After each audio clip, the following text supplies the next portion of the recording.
In this video, we will review FlutterFlow and see if it's actually a very great tool for your platform. So FlutterFlow is a powerful low-code platform for building native iOS and Android apps. It's often favored by startups for rapid MVP development.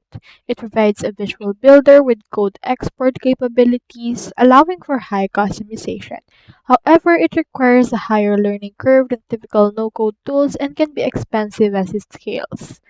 So it produces high quality code that can be exported with excellent UI design flexibility, strong integration with backend as a service platforms like Firebase and Supabase.